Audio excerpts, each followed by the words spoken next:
Assalamu alaikum to all of you. Bismillahirrahmanirrahim.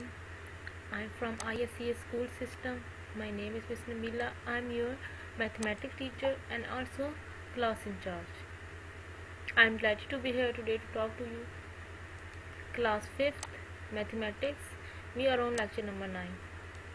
I hope so आप लोगों ने first 8 lecture clear कर लिए होंगे. Message of the day. First of all we discuss on message of the day. मतलब हम लोग मैसेज ऑफ द डे आज का ये है कि हम लोग स्टेयर्स मतलब चलते चलते हमारी कामयाबी जो होती है वो भी स्टेयर्स की फॉर्म में होती है कि पहले हम लोग कोशिश करते हैं कि आई कांट डू इट, मतलब नहीं हो सकता. फिर हम सोचते हैं कि I want to do it, कि हम लोग कर सकते हैं. फिर how do I do it, मतलब मैं कैसे करूँ. अगर हम लोग किसी चीज़ के लिए ट्राई करें तो हम लोग उसको ट्राई करेंगे. I will try to do it. तो फिर हम लोग ट्राई करेंगे आई कैन डू इट. तो फिर हम लोग कर सकते हैं. फिर आई विल डू इट. जब हम लोग ये बात समझ लें कि आई विल डू इट जब हो जाएगा फिर हमारी सक्सेस हो जाएगी. तो फिर हम लोग मतलब सक्सेसफुल हो जाएगी लाइफ में. मतलब कोई भी चीज़ नामुमकिन नहीं होती. हम लोग हर चीज़ कर सकते हैं. बस हम लोगों को कोशिश करनी चाहिए. बस कोशिश इतनी करनी चाहिए कि उस पर मेहनत करनी चाहिए और ट्राई करना चाहिए. कि अगर नहीं हो रहा तो हम लोग ये नहीं कहना कि आई कांट डू इट, कि अब हमारा घर नहीं हो सकता. लेकिन हम लोगों ने I will try to do it. तो इस तरह तभी हम सक्सेस हासिल करेंगे. Now lecture number 1 numbers and arithmetic operations. About previous lecture word problem 1 to 5 please see on page number 16. हम लोगों ने 1 से लेकर 5 तक वर्ड प्रॉब्लम डिस्कस की थी. आई होप सो आपको समझ आ गई होगी. Now we will start on word problem question number 6. ये यहाँ से हम लोग स्टार्ट करेंगे. तो फर्स्ट क्वेश्चन इस हमारा 6th पार्ट है. ये about today lecture word problem unit number 1 please see on page number 16. Question number 6 यहाँ से हम स्टार्ट करेंगे. ड्यूरिंग हर ट्रिप सन्ना, यहाँ से फिर 6 है. During her trip Sanna knits a scarf at the rate of 569 millimetre की ये यूनिट है every day. If her trip last 6 days how much of the scarf will she have connect by the end of trip. Connect at by the end of trip. तो क्या होगा. Sanna knit a scarf at the rate 569 उसने. अच्छा, यहाँ कनाइट का मतलब है कि बनाना, कोई चीज़ बनाना है ना. कनाइट अ स्कार्फ, स्कार्फ जो सर पे दुपट्टा करने का होता है नहीं, स्कार्फ हम लोग करते हैं दुपट्टा करते हैं, तो वो उसको वर्ल्ड स्कार्फ कह रहा है. ओढ़नी स्कार्फ का मतलब है. और कनेक्ट मतलब बनाना. तो उसने बनाई है स्कार्फ 569 की. इतनी मतलब एवरी डे बना रही है इतने में. रेट है तो मतलब इसकी वैल्यू है कि 569 रुपीज़ की बना रही है. The day of her trip, जो उसका लास्ट ट्रिप था डे का, वो उसका 8 days है. तो हम लोग क्या करेंगे, टोटल नंबर ऑफ स्कार्फ जो हमारे क्या हो गए जो उसने बुनने हैं. तो ज़ाहिर बात है अगर वो एक दिन में ये बना रही है, एक दिन में एक स्कार्फ बना रही है, तो उसने 8 दिन में भी तो मतलब 8 दिन है तो एक दिन का ये होगा, फिर प्लस अगले दिन की भी यही वैल्यू होगी, यही इतने रुपीज़ लेगी. तो इस तरह 8 दिन की करेगी. तो हम लोगों का टोटल 8 days है. तो हम लोग मल्टीप्लाई कर लेंगे. 569 मल्टीप्लाई बाई 8 days तो 375 मिलीमीटर आ जाएगी हमारे पास. मतलब ना 375 हमारे पास रेट आ जाएगा. इतना उसका रेट है. तो उसने टोटल इतना स्कार्फ बुना है. आई hope so this question is clear. Now start next question 7. this one 7.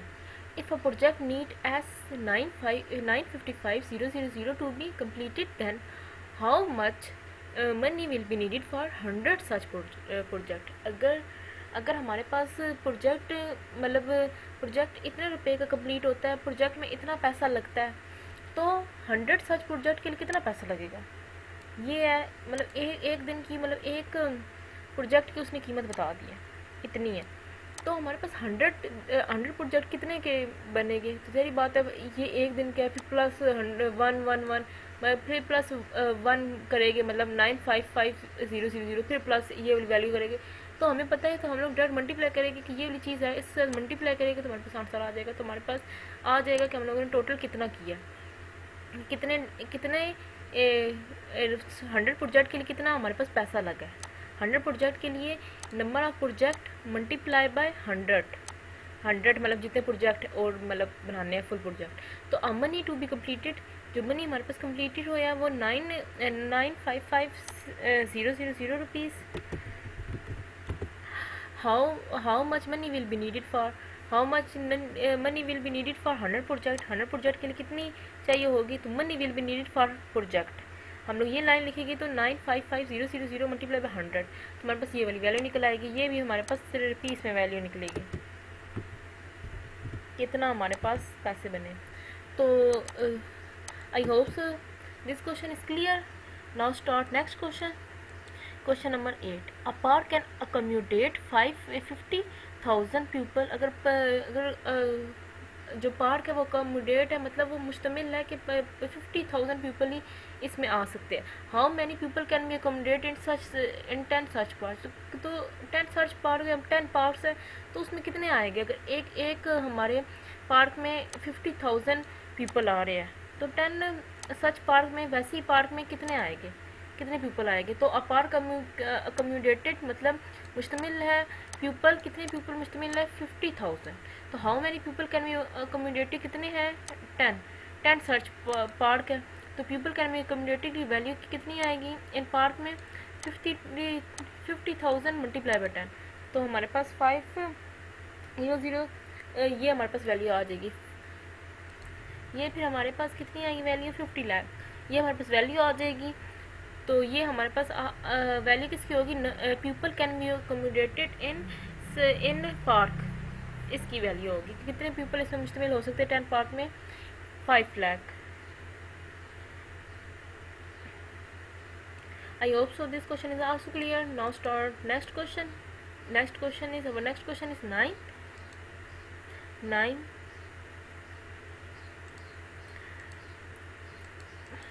if rupees 294,850 are donated to a welfare trust in 1 month. अगर इतने रुपीज़ हमारे पास वेलफेयर ट्रस्ट में 1 मंथ के लिए हम लोग डोनेट करते हैं तो then how much deposit in 42 month. तो 42 मंथ में कितने डिपॉजिट होगी, कितने वाले पैसे बनेंगे। तो donation of welfare trust in 1 month की डोनेशन लिख दी है। कितने रुपीज़ बन रहे हैं, ये कितने रुपीज़ बन रहे हैं। तो how much money will B deposit in 52 month. Money will B deposit, अब मनी विल बी डिपॉजिट कितना होगी, मंथ को मल्टीप्लाई कर लेगी जो हमारे पास वैल्यू है। बिल्कुल इस तरह का क्वेश्चन है ये जो पीछे किया था हम लोगों ने, ये वाला ऐसे ही था ना कि 100 प्रोजेक्ट था तो कितने में कंप्लीटेड हो गए, रुपीज़ को हम लोगों ने मतलब 100 प्रोजेक्ट से मल्टीप्लाई कर लिया था। इस तरह ही हम लोग कर रहे हैं। तो इधर भी इस तरह ही होगा कि 42 मंथ है उसको रकम के साथ ही मल्टीप्लाई कर लेंगे तो हमारे पास ये वैल्यू आ जाएगी 123,83,700 रुपीज़ आ जाएगी value. Now question number 10, a student pay ₹123,000 annually to the school, how much does she pay monthly. तो कितनी वो मंथली करेगा, 123,000 हमारे पास वैल्यू है। तो अ स्टूडेंट पे एनुअली इन स्कूल 123,000 रुपीज़ है। तो नंबर ऑफ मंथ 12 है, तो नंबर ऑफ मंथ 12 है। अब देखिए हम लोगों ने मल्टीप्लाई क्यों नहीं किया, क्योंकि हमारे पास अ स्टूडेंट पे उसने एनुअली उन्होंने बताया था, मंथली नहीं बताया था। एनुअली था मतलब एनुअली मतलब 1 ईयर का उसने पूरा रकम बता दी थी कि इतने हैं। तो उसका एक हमारे पास मंथ का कितना आएगा पैसा, मतलब कितनी पे होगी उसकी स्टूडेंट की।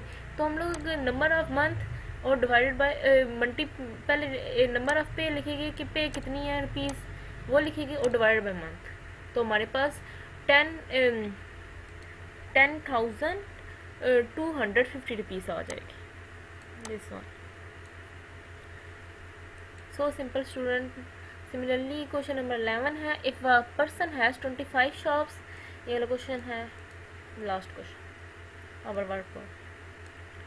If a person has 25 shop, अगर एक बंदा उसके पास 25 उसकी शॉप्स है, each worth ₹655,000, then what is the total cost of the shop. मतलब उसकी टोटल कॉस्ट कितनी होगी। अगर उसकी ईच वर्थ है कि मतलब एक शॉप में से इतने रुपीज़ हमारे मतलब मुनाफा मिल रहा है, तो what is the total cost. तो टोटल हमारी कॉस्ट कितनी उसकी बनेगी, कितना मुनाफा बनेगा ऑफ दी शॉप। तो number of shops multiply by rupees, एक उसने रिसीव की मतलब एक बता दिए तो हम लोग नंबर ऑफ शॉप्स निकाल सकते हैं। तो टोटल कॉस्ट ऑफ शॉप क्या होगी, 655,000 मल्टीप्लाई बाई 25, तो हमारे पास रुपीज़ क्या आएगी 163,95,000 रुपीज़। ये हमारे पास आंसर आ जाएगा। So simple student, I hope you understand all lecture. Now your diary is your number 1 in numbers and arithmetic operation. Do and understand your class work or notebook. आपका homework नहीं है क्योंकि ये सारे question थोड़े different थे, तो समझाना ज़रूरी था। आई होप सो आपको अंडरस्टैंड होगा सारे वाले problem. Now do on your notebook. I hope you understand your class work, do your home task before registration. Allah Hafiz, class is Nabila. Stay home, stay safe.